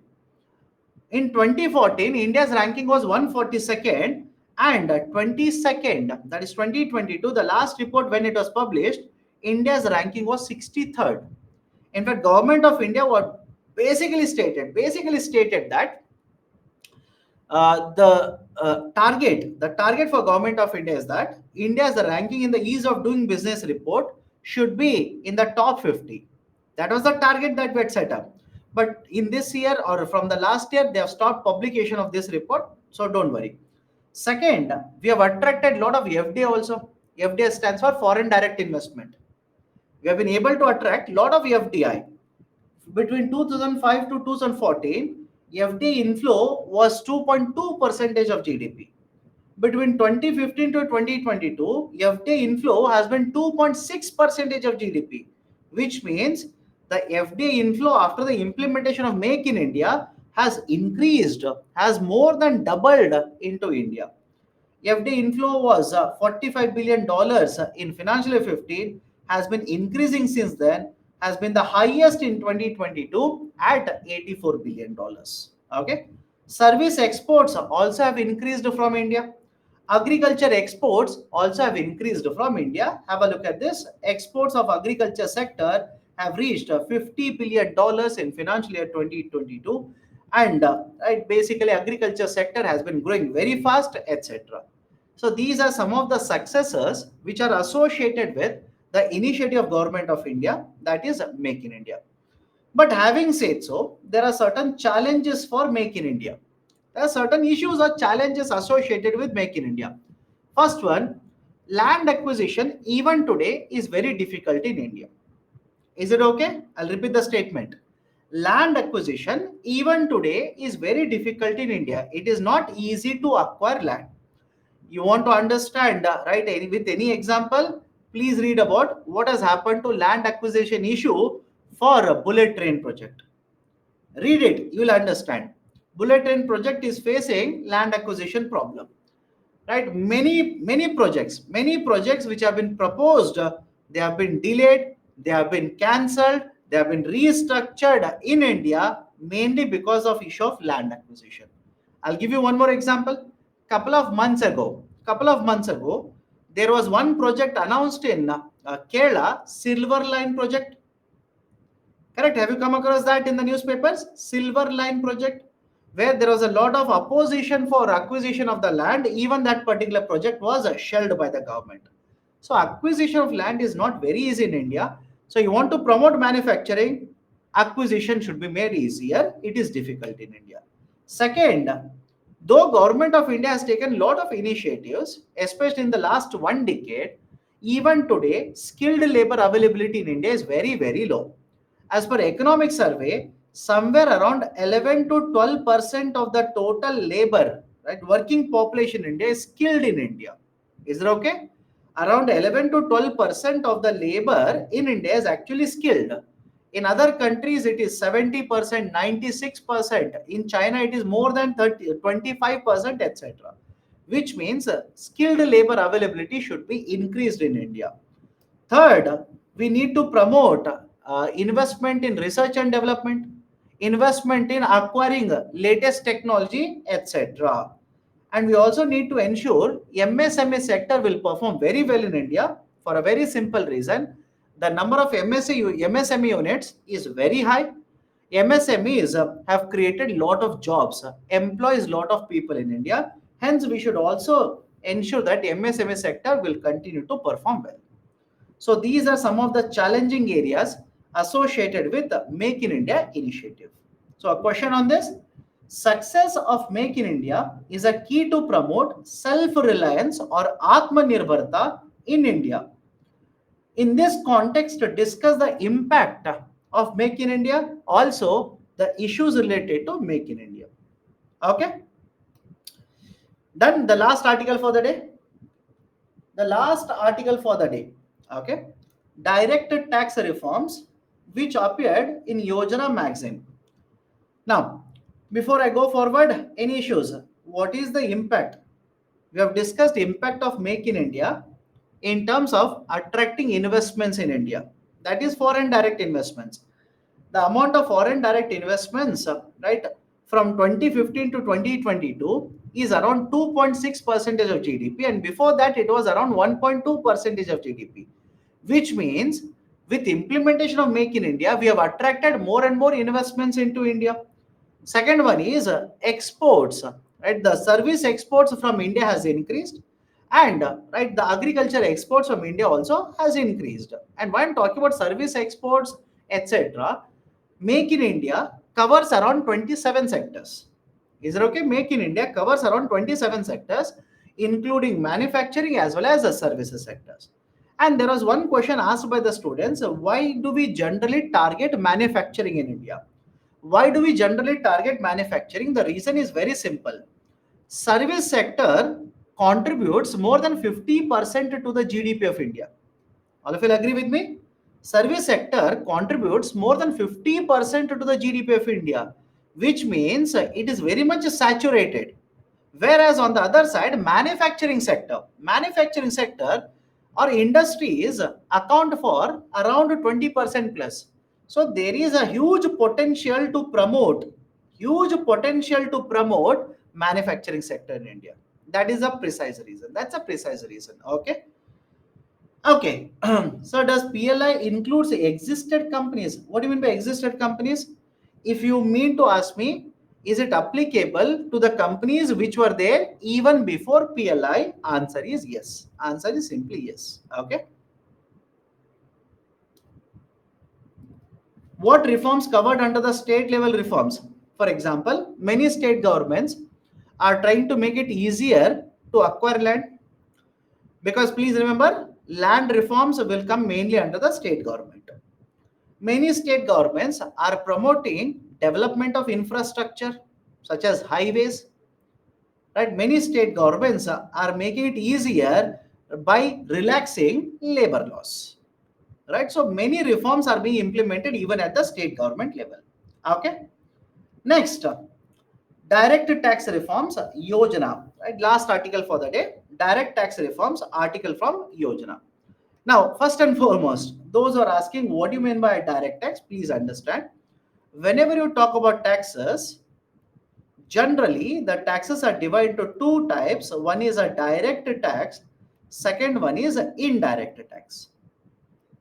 One is a direct tax, second one is indirect tax. Okay. Direct tax, example, income taxes. All of you paid income taxes, correct? Wealth taxes, corporate taxes, etc. Okay, all of these are examples of direct taxes. What about indirect tax? The best example I'll take, more than sufficient, GST. Is there anybody in the classroom who claims to say that they have never paid any of these taxes? I can understand some of you might not have salary, hence you will say no income tax for me. But anybody in the classroom who says no tax has been paid by me so far, sir, I am taxless. So far, I have not paid even a single rupee in the form of a tax. You cannot say that in one or the other way you would have paid a tax. In fact, there is a very famous statement, the very famous statement by an economist. Death will come only once. Taxes will come multiple times. Is it okay? I'm paraphrasing. I'm actually paraphrasing the statement. Death will come only once. Taxes, he said, will come annually, because at that point of time, income tax was very famous. Income tax you will pay annually once. So death will come once, taxes will come annually, he said. So this taxes, whether you like it, don't like it, whether you want to pay it or don't want to pay it, you would have paid taxes in one or the other form, either direct or indirect taxes. Now, this Yojana magazine article covers reforms which have been implemented under direct taxes. Reforms which have been implemented under direct taxes. Now, what are these reforms? These reforms are under four pillars.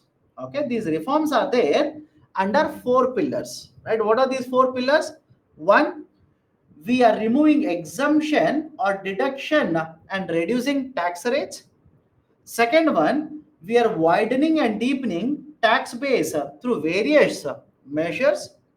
We are using technology to increase efficiency in the income tax department, and we are reducing litigation by providing certain certainty, right? By providing tax certainty. Let's discuss some of the reforms under each of the pillar, and finally you'll understand as a result of all of this what is the outcome, what has been the impact of all of it. First one, we are removing exemptions or deductions. Now many of you will ask me, sir, what do you mean by exemption, what do you mean by deduction? Let's start with the first term, exemption. Exemption, according to you, simple English language. Simple English language. What do you mean by the term exemption?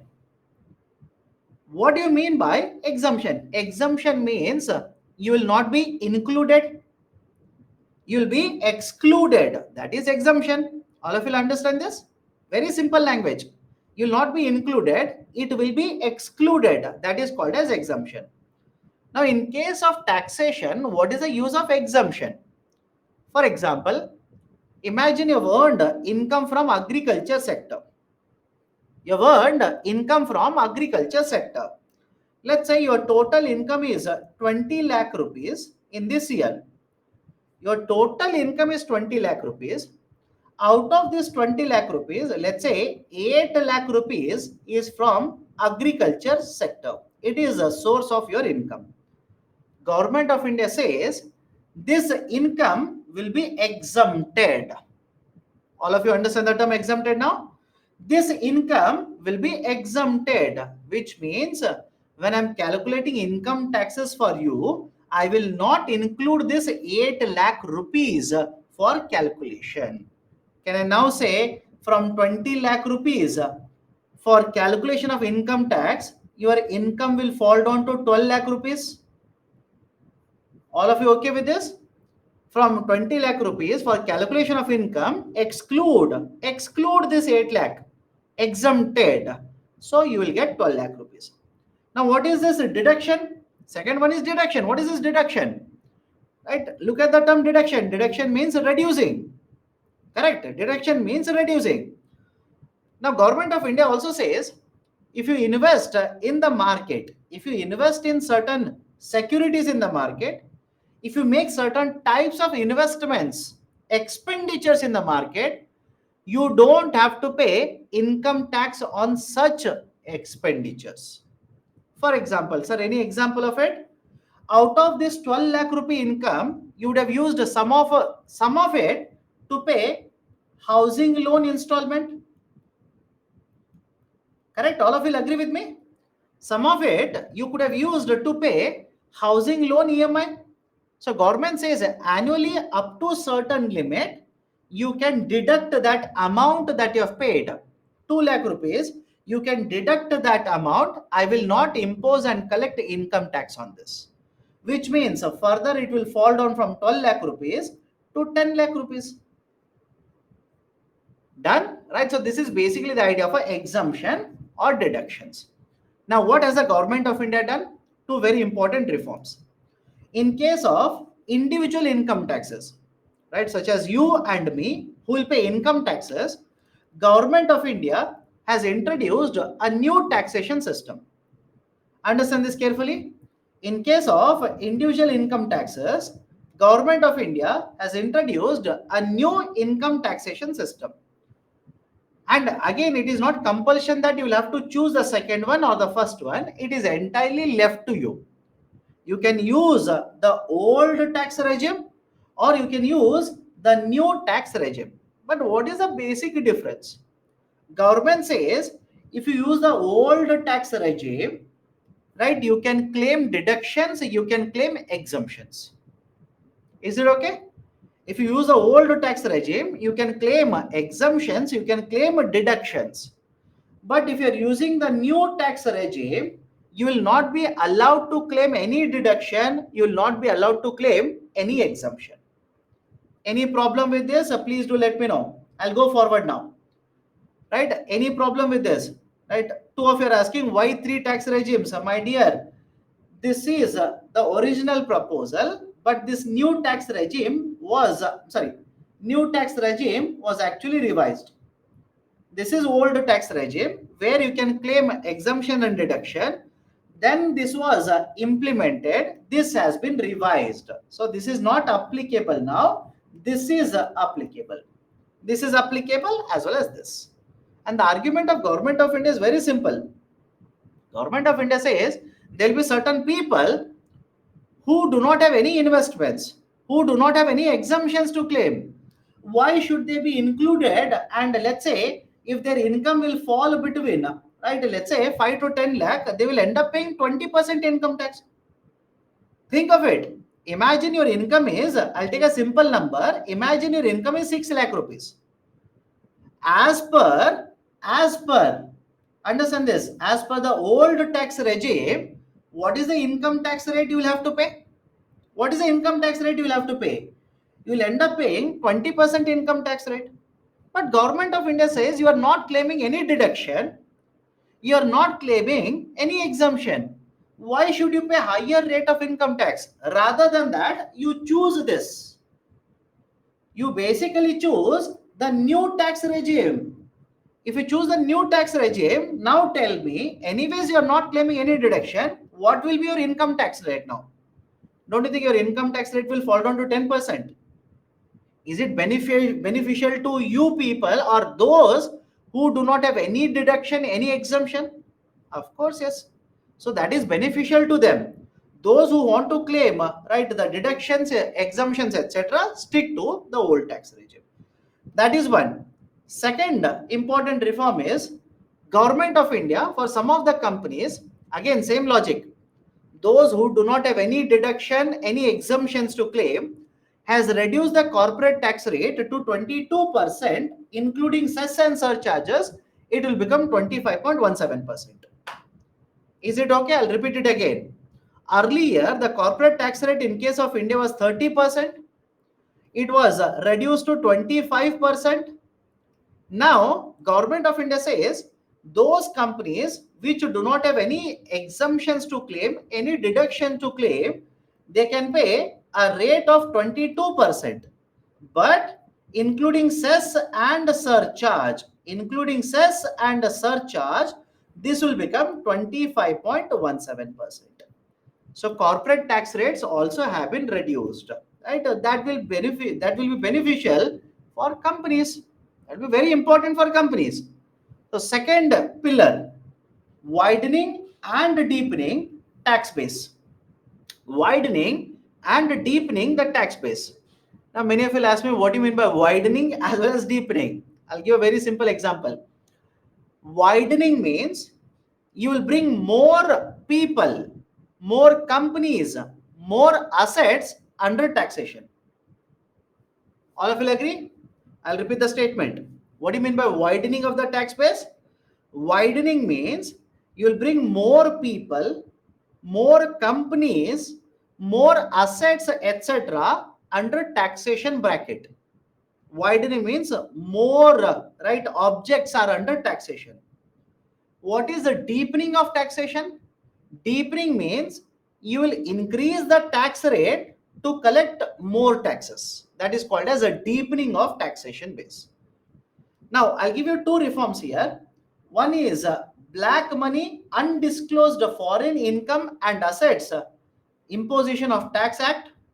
Second one is Benami Transactions Prohibition Amendments Act of 2016. What is the basic idea of both of these laws? Earlier, Government of India found that there are certain taxpayers in India who have assets in the foreign market. Is it okay? I'll repeat the statement.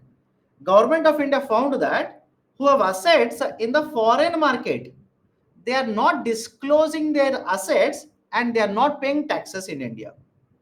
So Government of India introduced Black Money, Undisclosed Foreign Income and Assets Imposition of Tax Act of 2015, wherein if you have not disclosed these foreign assets, come forward, disclose those assets and pay, right, a certain amount of tax plus penalty. Pay certain amount of tax plus penalty tax rate. Right, that will basically ensure you have not generated any black money on these foreign assets. Second, there's a concept of Benami assets in India. What do you mean by Benami asset? Imagine, I'm not doing it by the way. Imagine, I have lot of black money. So instead of me directly purchasing asset in my name, because government might ask me what is the source of your investment, right? Find out that I've got a lot of black money. What I will do is I will purchase a small asset, or let's say a particular asset, in the name of my driver. I will purchase an asset in the name of, let's say, a distant relative who doesn't have any property. Right, so this is basically called as a Benami asset. Is it okay? Benami means, again, it's a Hindi word. Many of you will feel that Benami means no name. It's not no name. You are purchasing the asset using black money, but in somebody else's name. That is called as Benami. So Government of India in 2016 amended the Benami Act and stated that if these Benami assets, if you're not going to declare it correctly, who is the real owner of the asset, if you're not going to declare it correctly, then we will simply take away these Benami assets. We will confiscate these Benami assets. And what is the use of these Benami assets? Some of you might be thinking, sir, why? What is the use? Why is the Government of India doing all of it? My dear, whether the Benami asset is land, home, etc., what is your true source of income, you'll have to disclose. If it is your income, you'll have to pay taxes on these assets, etc. So that is basically widening the asset. I'm sorry, widening the tax base. using technology to increase the efficiency of the tax department. Third pillar, right? Last two more points are there, then we will stop the discussion. Don't worry.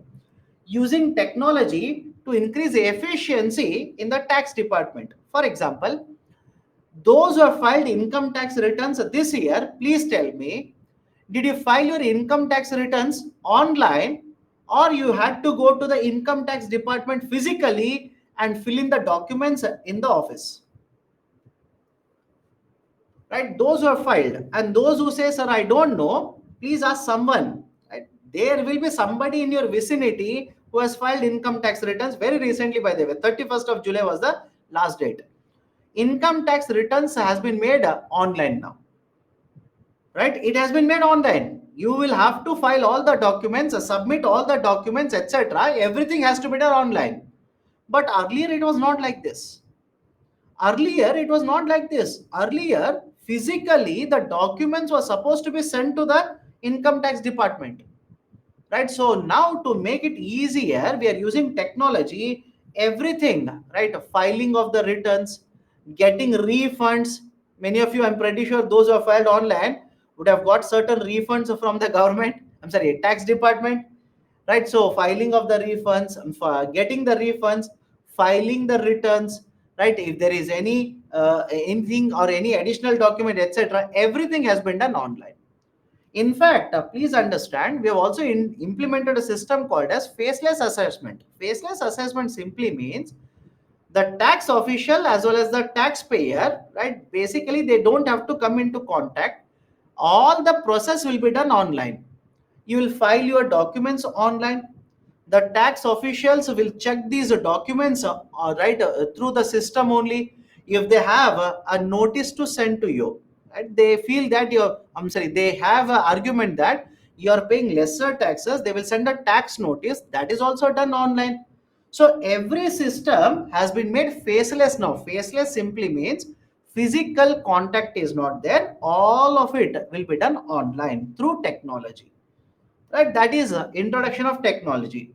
Last point, reducing litigation by providing certainty. Reducing litigation by providing certainty.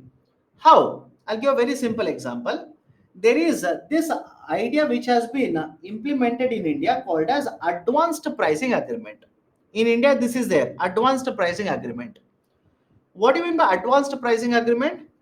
Imagine you are a company, you will transfer, or you will sell a product to another company, and the other company will pay certain amount to you. This is called as a transfer pricing. All of you okay with this?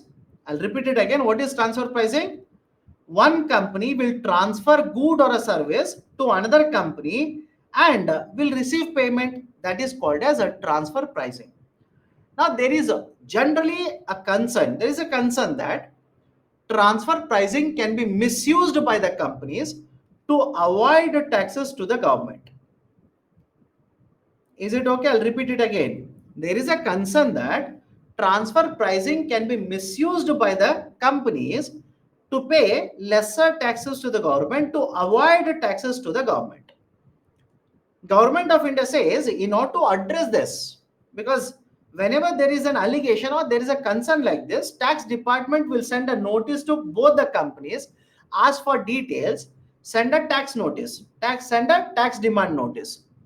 This will lead to a lot of litigation in the system. In order to address this, government has introduced a new system called as advanced pricing agreement. What is this advanced pricing agreement? Under the APA, under the advanced pricing agreement, whenever these transfer pricing is done, this information, that is how the transfer pricing is decided, on what basis the transfer pricing is decided, that will be mentioned in the agreement with the tax authority. Is it okay? I'll repeat it again. Listen carefully.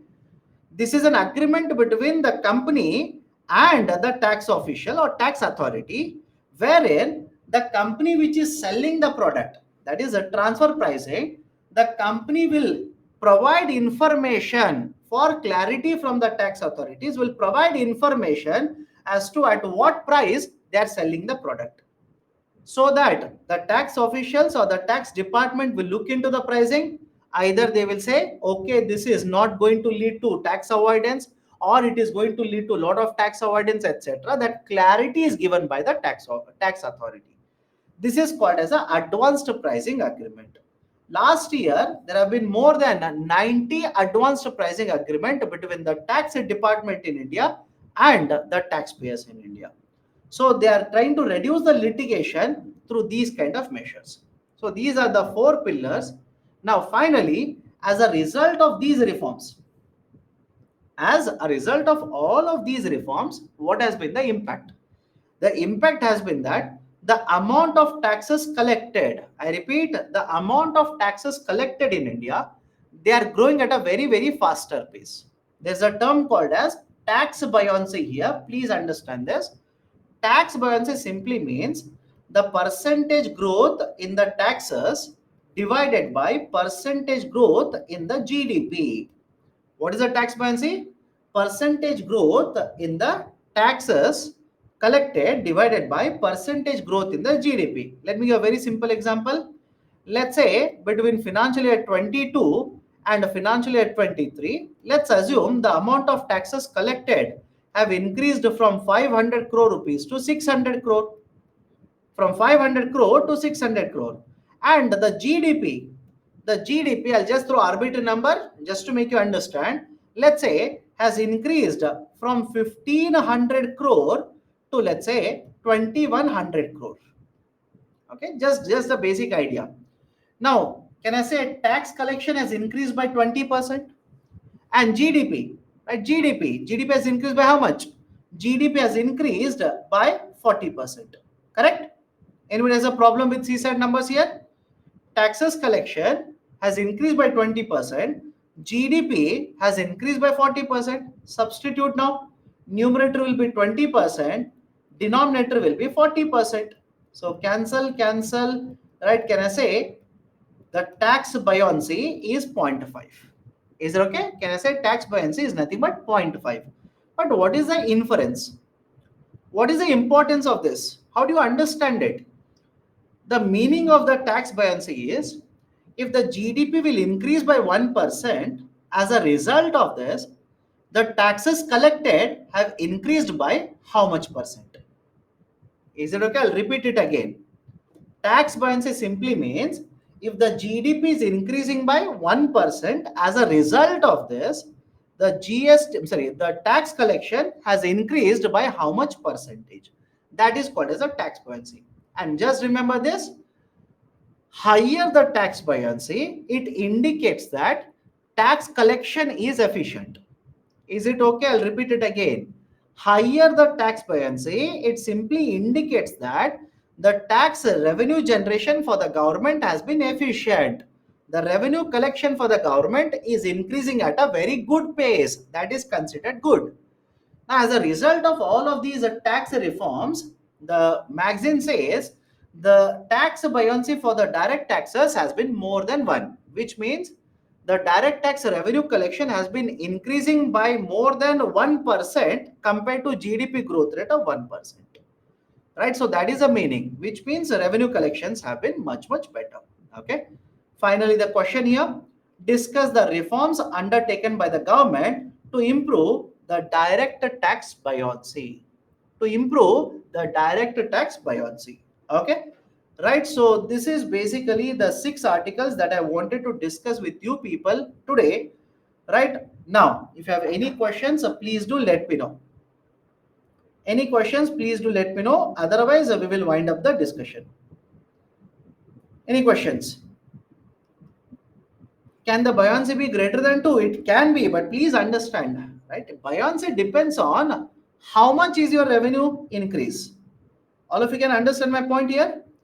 Can the tax buoyancy be higher? Of course, yes, it can be higher because it always depends on how much is your revenue collection.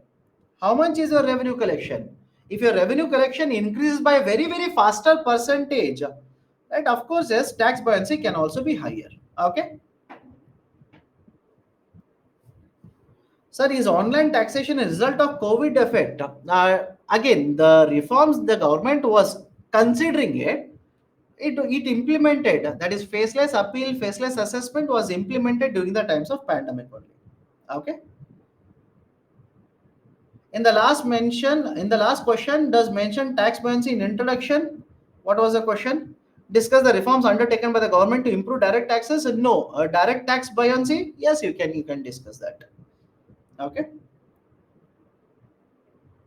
Name some foreign companies which have, again, the list is there. You can check it online. Don't by heart all of it. I did not by heart it. Okay. Don't worry. Transfer pricing. What is the meaning of it? Transfer pricing simply means whenever one company will sell the product to another company, when one product will be sold from one company to another company, what is the price of it? That is called as transfer pricing. Repeat the fourth pillar. Fourth pillar is clarity in taxation. Right? Many companies have entered into advanced pricing agreement where tax authority will tell the company whatever prices they are selling. As a result of that, there is a tax avoidance or no avoidance. That kind of a clarity is given, which will reduce the litigation. Is a DTC reform of a direct tax? A direct tax code, a DTC, direct tax code 2009 was proposed, was not implemented. It was not implemented. Okay, done then. So let's stop the discussion today here. Okay, let's stop the discussion today here. Again, next time we'll come, we'll meet again. We'll take up certain array, very important articles, important concepts, etc., etc. We'll have a discussion in detailed way regarding those economic concepts in the next session again. So take care. Read well. Read more and more current affairs. Update your current affairs. Strengthen your fundamentals. Practice as much as possible. Take care. Have a great day. Good night.